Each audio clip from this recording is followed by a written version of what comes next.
Salut à toi, dans cette petite vidéo, laisse-moi te montrer la voix de Manchuria Opium Squad. Un beau crossover, non? Non?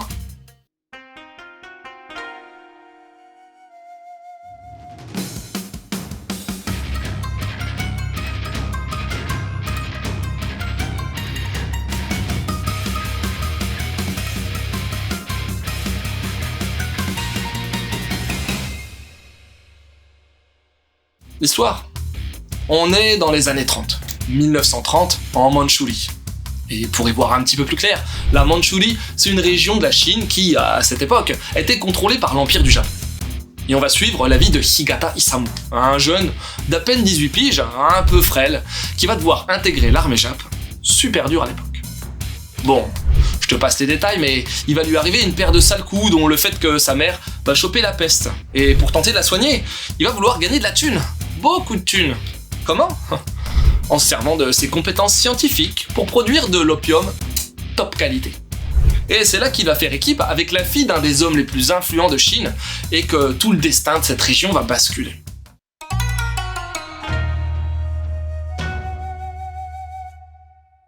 Tu veux des infos?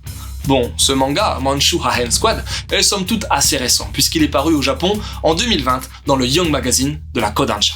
Il y a déjà 10 volumes au Japon pour le moment, et c'est Monma Tsukasa qui scénarise, tandis qu'on retrouve le dessinateur de Full Drum, Shikako, pour le design.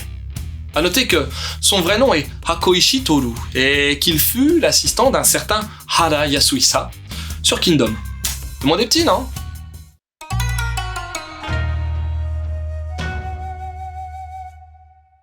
Tu veux mon avis? Déjà, j'ai trouvé le design stylé, mais j'avais absolument pas fait le rapprochement avec Full Drum, le manga sur le rugby, mais c'est vrai qu'en y regardant de plus près... En tout cas, c'est très bien fichu niveau dessin, avec une sacrée ambiance dark, bourrée de crayonnés qui rendent vraiment le titre glauque à souhait par moment. Car ouais, l'histoire est... dure. Pas d'autre mot. Mais bon, l'époque l'était également, hein, faut pas se voiler la face. J'ai aimé voir l'évolution forcée du héros qui va devoir tout mettre en œuvre pour sauver sa mère. On sent la dégénérescence que peut provoquer la drogue, et tout ça est contrebalancé par la fraîcheur de Lihua.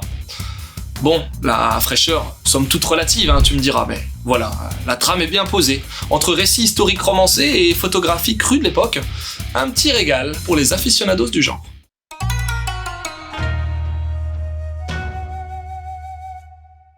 Quelques conseils?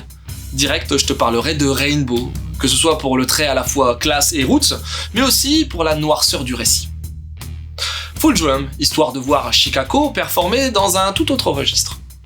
Banana Fish, polar parlant lui aussi de drogue. Ben voilà, c'est terminé, j'espère que cette petite vidéo t'aura donné envie de lire Manchuria Opium Squad. Sur ce, je te laisse et continue de suivre la voie du manga.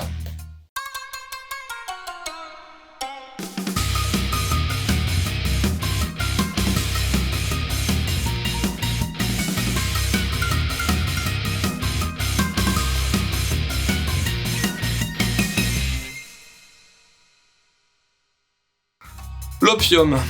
Ouais, moi je suis pas très drogue, hein. Par le sucre. Ah, et la cocaïne aussi. Mais ouais.